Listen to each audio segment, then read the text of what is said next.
Oui, aujourd'hui, une petite activité, la fabrication d'un quatre coins. Qu'est-ce que c'est un quatre coins? C'est ça ici. Il y en a qui se rappellent peut-être avoir joué dans leur enfance, ou si vous êtes à la maison et vous n'en avez jamais fait, bien c'est très facile, c'est simple, et c'est ce que je vais vous montrer aujourd'hui. En fait, moi, mon but, c'est vraiment pour pratiquer ma langue ancestrale, donc ma langue Wendat. Et vous pouvez le modifier afin de l'adapter à votre langue à vous. Alors, tout simplement, je vais commencer par énumérer ce qu'on a besoin comme matériel pour le bricolage. Ce qu'on a besoin, on a besoin d'une paire de ciseaux. Si on est petit et on doit demander à nos parents, on leur demande la permission parce que c'est dangereux, s'il vous plaît. On a besoin de crayons de couleur et on a besoin d'une feuille de papier. La feuille de papier peut être de n'importe quel format, mais ce qu'on retrouve le plus souvent dans nos maisons, chez nous, c'est une feuille de format A4. Donc, on peut aller en prendre une dans l'imprimante ou prendre des feuilles lignées qui sont dans un de nos cartables qui traînent à la maison. Donc, les étapes pour faire le quatre coins sont très simples. Et la première, c'est le pliage du quatre coins. Donc, je vais filmer plus mes mains afin que vous puissiez voir de quelle manière on plie. Donc, première étape, on va prendre un des coins et on va aller le rabattre du côté opposé et ça va nous donner un triangle ici comme ça. Donc un triangle rectangle. Il y a une partie qui dépasse ici.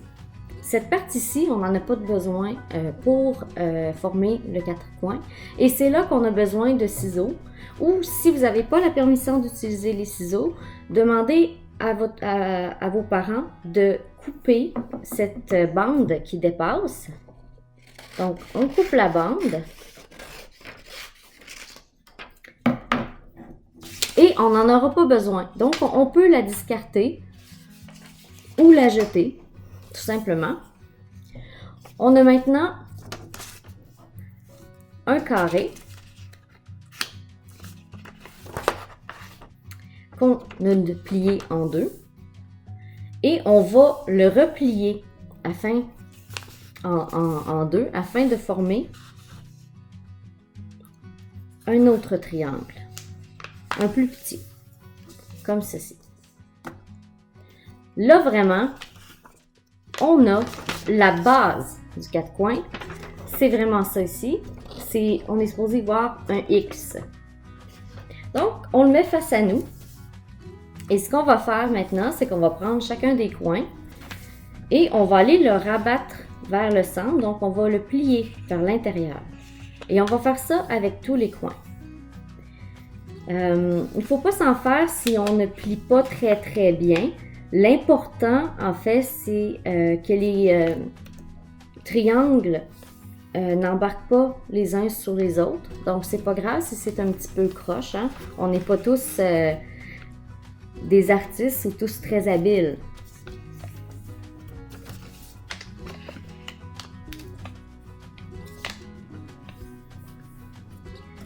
Donc, on a maintenant un carré avec les coins qui ont été rabattus vers l'intérieur.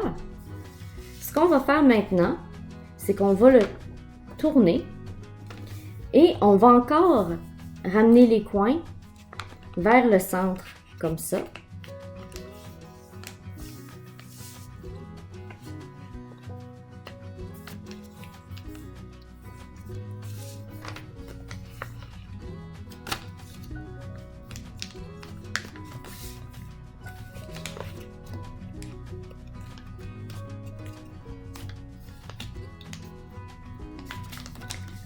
Voilà, ça nous donne un carré encore plus petit. Maintenant, on est rendu à la partie où on doit décider du contenu de notre quatre coins, en fait, de ce qu'on voudrait pratiquer ou de ce qu'on voudrait apprendre. Donc, on va commencer par l'extérieur du quatre coins. L'extérieur du quatre coins, c'est le côté où les triangles s'ouvrent comme ça ici. Donc ça, c'est face à nous. Et c'est ici qu'on va décider de ce qu'on va avoir pour l'extérieur. Donc moi, pour l'extérieur, ce que je choisis, ce sont les chiffres ou les nombres. Donc en Wendat, je choisis 3. Archien. Vis-à-vis du 3, je vais mettre un autre chiffre impair. Donc, je vais choisir le 9, qui est un tronc. Ensuite, les deux autres côtés qui se font face, je vais choisir deux nombres pairs, donc deux chiffres pairs. Je vais prendre 4, qui est Ndak en Wendat, et 2, Tendi. Une fois qu'on a écrit nos chiffres comme ça ici, on doit en fait l'embellir, mais ça c'est à votre choix. Donc on peut le faire de plusieurs manières. On peut y aller ici comme ça avec des lignes, des picots, des cœurs, des triangles. Il y en a aussi des plus vieux, donc pour les plus vieux, pour augmenter la difficulté, on va écrire les chiffres dans notre langue. Donc ici, en langue Wendat, ce qu'on retrouvait, c'était Ndak 4, Tendi 2, Wish 5 et un tronc qui était 9. Donc ça, c'est notre extérieur. Et puis, on peut passer le temps qu'on veut, on peut mettre les motifs qu'on veut pour le rendre joli et agréable à regarder. On va passer à l'intérieur. Donc, moi, ce que j'aimerais beaucoup avec mon coin-coin ou mon quatre coins, ce serait d'apprendre les couleurs en Wendat. Donc, je vais prendre 8 couleurs, parce qu'il y a 8 faces, et je vais les intégrer aux quatre coins. Moi, je fais des ronds, comme ça, mais tout simplement, là, vous pouvez choisir de faire le dessin que vous voulez pour représenter la couleur. Aussi, ça pourrait être autre chose que des couleurs que vous souhaiteriez pratiquer ou apprendre. Ça pourrait être, par exemple, des éléments culturels, comme par exemple un mocassin. Ça pourrait être aussi des actions, des mots, comme par exemple ici, on voit bien que c'est une main et il y a quelque chose qui va dedans. Donc, c'est « donne-moi » serait « tanon ». On peut aussi choisir des thèmes un petit peu plus élaborés, comme par exemple les parties du corps ou les fruits.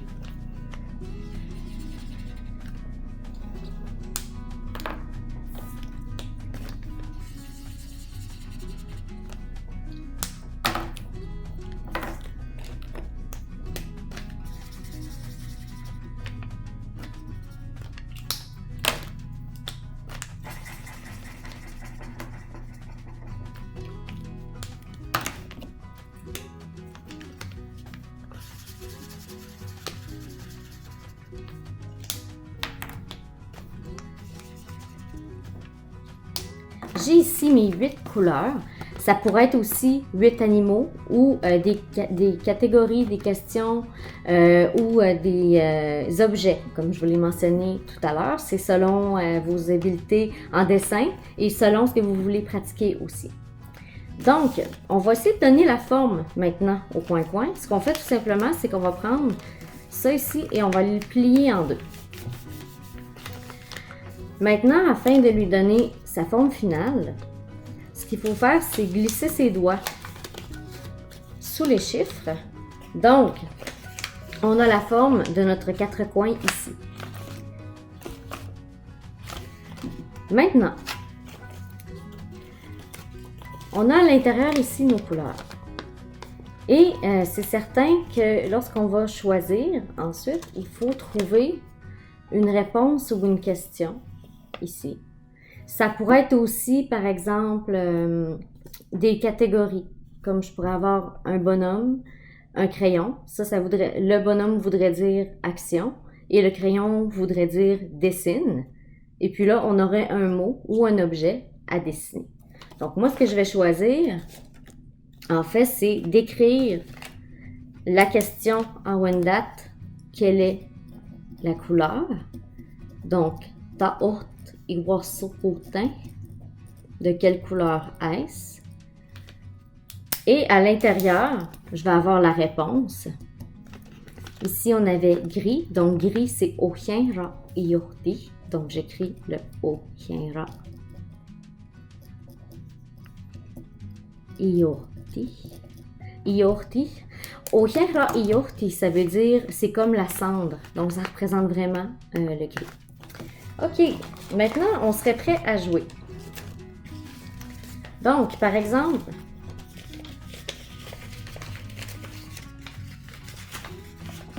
je pourrais poser la question to ipuahe. To ipuahe, combien? Et la personne choisit 7. Donc, afin de pouvoir débuter le jeu, il faut dire le 7 en langue Wendat, ce qui serait tsutare. Donc, skat, tendi, ashien, ndak, wish, wahya, tsutare. Ensuite, je demande ta'ort iwasuputin. De quelle couleur est-ce? Ou je pourrais dire Ngawenron iwa itoputin. Quelle couleur? Par exemple, la personne me répond vert. Donc, vert, je vais ouvrir le rabat ici et j'ai la question ta'ort iwasuputin, c'est de quelle couleur? Et la réponse, c'est vraiment Enruta iorti, donc c'est comme l'herbe, c'est vert. C'est un petit jeu très très simple à faire. C'est très amusant lorsqu'on a des catégories différentes. On peut le faire par exemple avec les parties du corps. Donc ici, j'aurais dessiné par exemple un bras, une jambe, un nez, une bouche. Et à l'intérieur, j'aurais les réponses. On peut aussi faire une action-vérité. On peut aussi l'utiliser dans bien d'autres disciplines, domaines, matières. Mais moi, j'aime bien l'utiliser pour les langues. Donc, on est et amusez-vous bien!